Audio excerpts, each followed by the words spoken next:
Hello મિત્રો, તો સ્વાગત છે તમારું અમારી યુટ્યુબ ચેનલમાં. અને મિત્રો આજે આપણે જવાનું છે પછેગામ જે સપ્તાહ ચાલુ છે ને જેનો આજે લાસ્ટ દિવસ છે. પછેગામ આપણા ગામથી 26 કિલોમીટરની દૂરી ઉપર છે અને આપણે જવાનું છે પછેગામ. તો મિત્રો તમને અમારો મિની બ્લોગ ગમે તો લાઈક, શેર અને સબસ્ક્રાઇબ કરી દેજો.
મિત્રો ફાઇનલી આપણે પછેગામ પહોંચી ગયા છીએ અને સપ્તાહ ચાલુ છે. મિત્રો તમે જોઈ શકો છો આ જે છે એ સપ્તાહના ડોમ છે.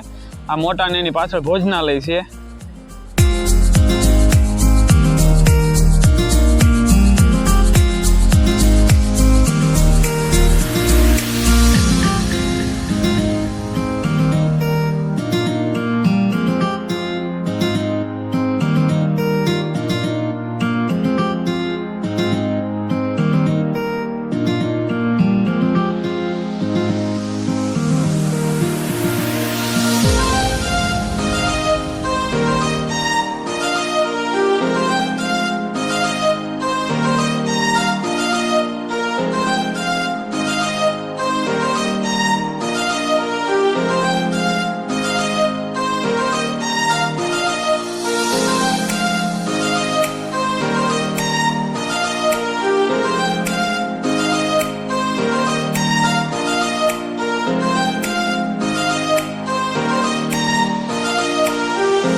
જ્ઞાન યજ્ઞનું આયોજન કરવામાં આવ્યું છે જેના 551 કુંડ છે.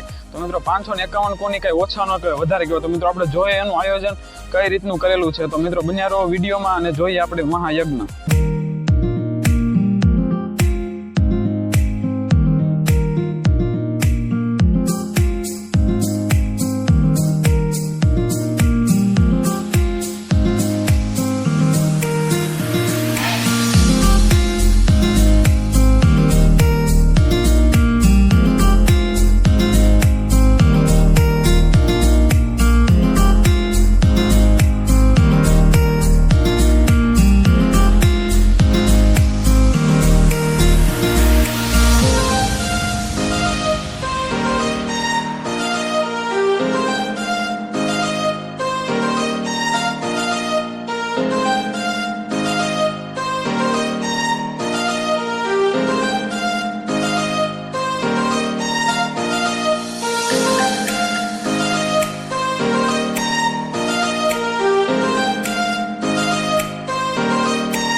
મિત્રો આપણે પછે ગામમાં આવી ગયા અને આપણે જોયું કે યજ્ઞનું બધું જોયું, જે અંદર નથી જવા દેતા, નકર તો તમને બધું બતાવે. અને આપણે સપ્તાહનું બધું ડોમ જોયો, ભોજનશાળા બધું નિહાળ્યું. હવે આપણે જવાનું છે મંદિર બાજુ, જે આપણે ગામમાં છે અને મંદિરનું કામ ચાલુ છે. આપણે જોઈએ મંદિર.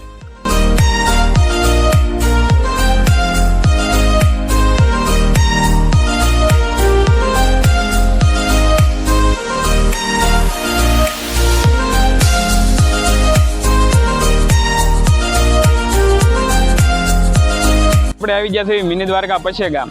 તો જોઈ શકો છો કે મંદિરનું બાંધકામ હજી ચાલુ છે મિત્રો, એટલે આપણે બહારથી મંદિરને નિહાળીશું.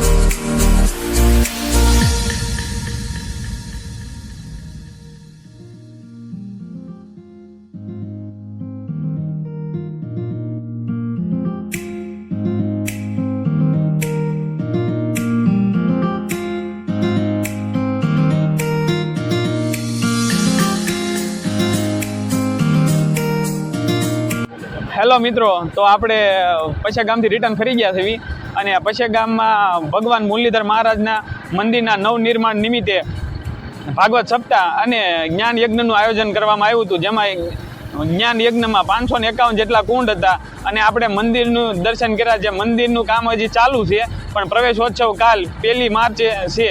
તો મિત્રો, તમને અમારો મિની વ્લોગ ગમ્યો હોય તો લાઈક, શેર અને સબસ્ક્રાઈબ કરી દેજો.